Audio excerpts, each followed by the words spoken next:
Back in 2021, anime fans were blessed with the granddaddy of isekai as it made a splash into the community that has continued to ripple and was subsequently covered by everyone and their mother. And now 2 years later, the old fogey has returned with the tide that is the summer 2023 anime season to bless us with the peak of narrative storytelling. It was all just a piss joke. Jobless Reincarnation, known as Mushoku Tensei if you're a filthy weeb, is one of the best isekai to ever do it, and even in a second season rife with controversy, my goat for real. It still continues to be the king, but what separates it from its contemporaries is that every aspect of the show works in Congress to shape the anime into something immaculate. When watching most anime, you'll like them for one thing in particular, be it the animation, the storytelling, or the fat titties. Oh! But Jobless Reincarnation is amazing because of how everything blends so seamlessly together to craft the 10 out of 10 product that we receive. The animation, while beautiful, is only there to amplify the fantastic direction, which itself makes excellent use of camera angles to portray emotion and also pacing, with the utmost importance placed on the battle scenes, of course, but also making sure the slower, more meticulous character moments are adapted perfectly and with exquisite care, consistently looking like a movie the entire time, with creative and unique decisions that make it stand out amongst its peers, such as the decisions to not have a dedicated opening or ending animation, tacking on film grain to make it stand out visually, and having Eris beat the shit out of me. Oh, please, mommy, more. It takes the source material and elevates it to the next level. With the animation being so fluid, it's as though the words of the light novel have effortlessly washed straight from the page onto the screen in an effort to flood your optics with beauty. It's the fish joke again. And the writing is likewise extremely well done, introducing characters that matter and have their own reason for existing, rather than just being there for plot convenience or waifu purposes. But I'd impregnate every single woman in this show, even that one, which is what makes it a masterclass of an adaptation. These characters not only have a reason to exist, but the story places great emphasis on them, who they are as people, and their effect on Rudius overall, such as the lessons he learns from them, and the adaptation serves to enhance the narrative by doing so while strip-feeding you details about the world in the background, something that only a visual medium can really achieve, and this assists in keeping you engaged, forcing you to give it your undivided attention as you pore over every minute detail in the plot, scouring the screen for Easter eggs or details you may have missed. These details show themselves in info like how much time has passed and where Rudy has traveled to and from, which in turn causes the narrative minutia to stick with you that much more because it got you actively invested in participating, rather than the alternative of word vomiting exposition and world building to you, which always makes me wanna.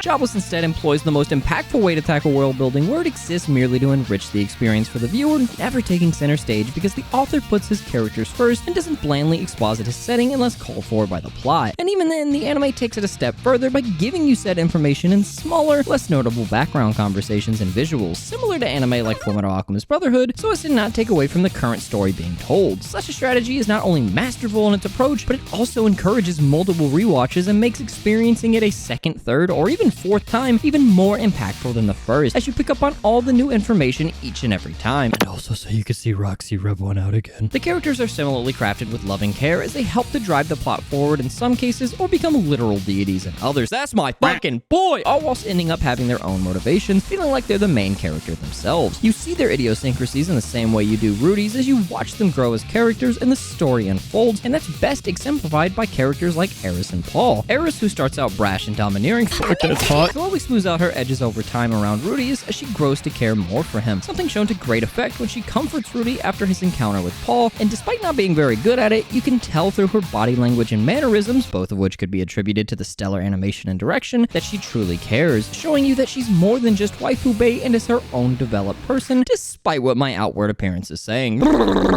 As for Paul, he's someone who, at the start of the series, seems to Rudius, and by extension the audience, to be the funny, douchey character that acts the way you'd expect someone like this to, which is why he pulls the finest women.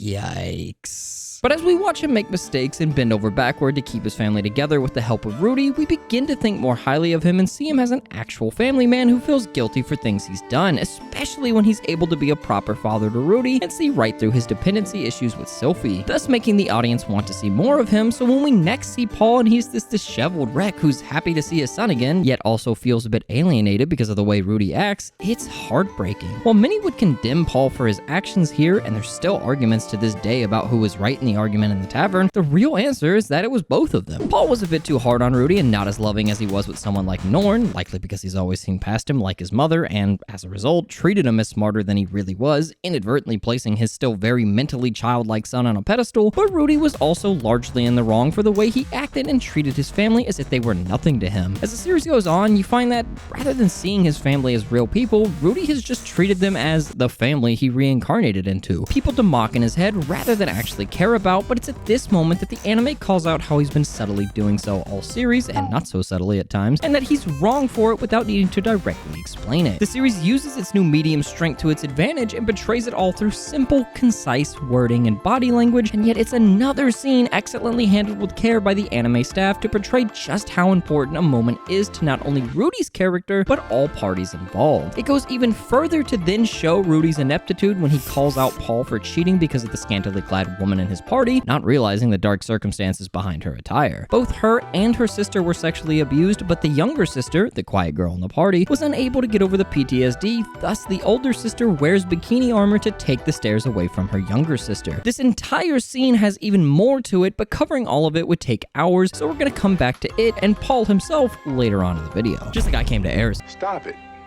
Get some help. The characters are treated with care, be they the main character or a side character, and they all tie into the larger plot as a whole of Rudy getting his second chance on life and coming out of his shell, with all of it excellently presented through the production side of things by meshing the narrative and character acting together so well. However, it's no slouch during the battle scenes either. Fuck that music slaps! Where the music and sound design, like everything else in this show, go together so goddamn well that it amplifies even a simple scene of gasoline taking to Eris's sweet insides. Wait, that wasn't in the script. Get pregnant! Get pregnant!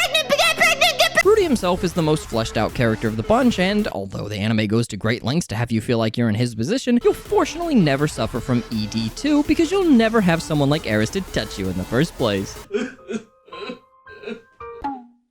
But you'll at least be able to relate to Rudy on a more personal level. Okay, now hear me out. As the anime goes on, you come to the inaccurate conclusion that it's about Rudy becoming a better person as he grows and takes full advantage of his second chance on life, but as time goes on, you start to notice that he never gives up on his perverted antics in the same vein as Araragi from Monogatari, both because that's funny and relatable, but also because the anime is actually about Rudy learning to enjoy life rather than him becoming a sanded down and more boring character who doesn't want to bang every lolly he meets. Oh yeah, that's my spirit animal. Stop it. All the same, just because he's enjoying life doesn't mean he's not also growing as a person. When returning to the scene with Paul, we remember how, at first, he treated his perilous adventures with Eris and Ruijerd as part of a fun game whilst his family suffered, something that Paul directly admonishes him for regarding his callous attitude towards the entire displacement ordeal. This makes it sink in that these people mean a lot more to him than he thinks and that they are real individuals with real feelings, something that the anime excellently portrays to the audience throughout the entire series, putting us in the same shoes as Rudy once again. Unlike Rudy's younger family member who attempted to befriend him back when he was still a NEET in our world, but whom he denied and ignored out of fear, here, in this quiet moment with Paul, he realizes that it's okay to open up to his new family and that it's irresponsible to not think more of them. It's a scene that not only develops Paul and all parties involved, but it shows Rudy's social ineptitude once again, which is a very important and ever-prevalent thing as the story goes on, all while leading to a very touching scene where he accepts his new father and opens up his heart to him. Rudy.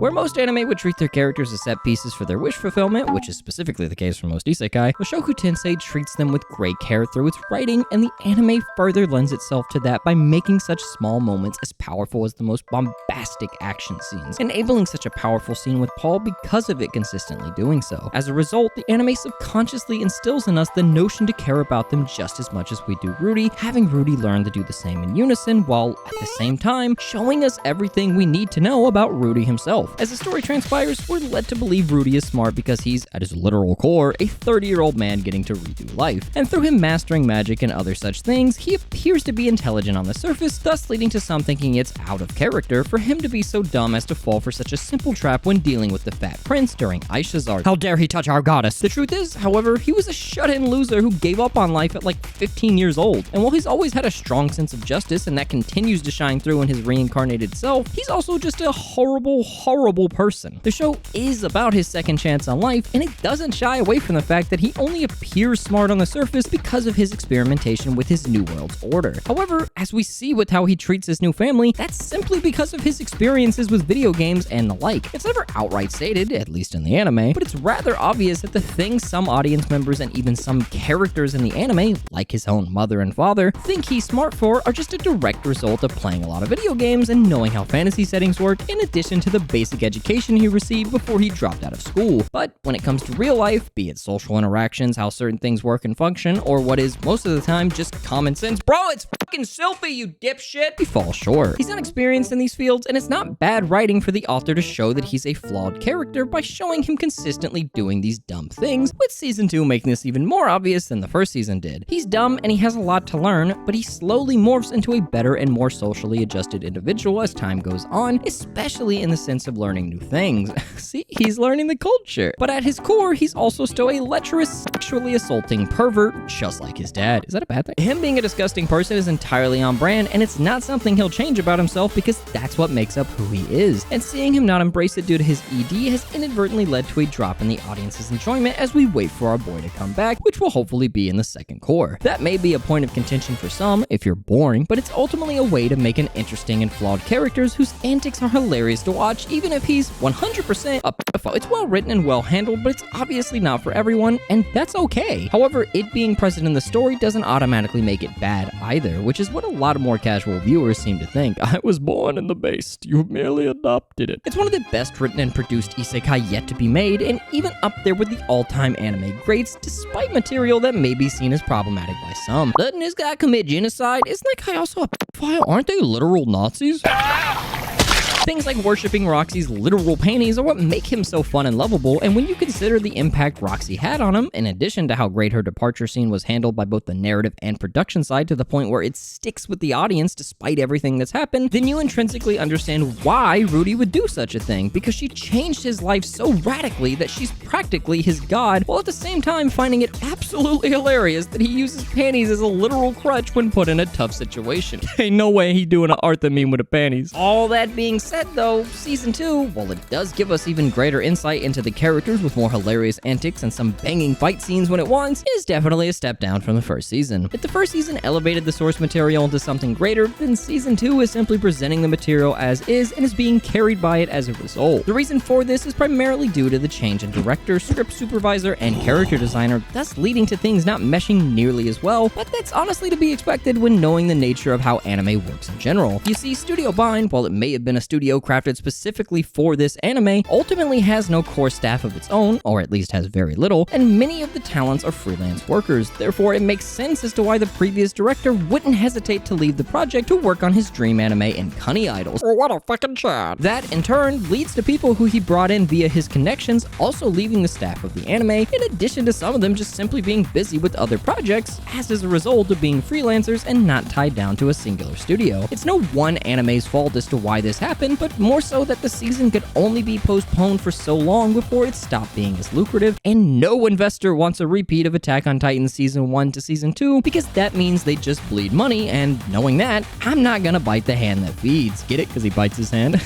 I'll myself now. On the bright side, however, it's only the first 2 episodes of season 2 that have really suffered as a result. While it is true that the overall product season 2 delivered is not nearly as stellar as what season 1 gave us in its animation, direction, adaptation decisions, and general overall mesh of elements, the faults in season 2 are also not really that noticeable to the more casual viewer. Episodes 1, 2, and to a degree 3 are the only ones that are so chopped up and mangled to the point where even a more casual viewer may notice. Why is head look like that? The moving parts of the show don't all work in concert with each other in these earlier episodes either, and they cut a good amount of material, specifically an entire book, which leads to things like Rudy saying Sarah saved him at the end of episode 2 just feeling out of place and rushed. As a result, it doesn't supply you with all the information you need and makes pivotal moments in Rudy's character arc feel much less earned and more foreign, left with a lingering feeling that something is off, which is in stark contrast to season 1 that took great lengths to ensure that even the smaller moments were handled with exquisite care. But season 2 just throws him to the wayside to get to the school arc faster without even communicating the broader strokes all that well. And the issue is still present even during the school arc in scenes like Bodyguardi, my wife, or Sylphie's confession, and it doesn't even make up for it with good animation. Oh my god, what happened to his hand? While that does suck, it's understandable why it happened, and there's always the possibility that the old staff will return in later seasons anyways. Even if they don't, the current staff managed to make it feel more in line with season 1 as it went on, and I suspect the second core will improve on a lot of the problems, to the point where, despite the rough patches and bumpy road it experienced in the beginning, you're still left feeling that you're watching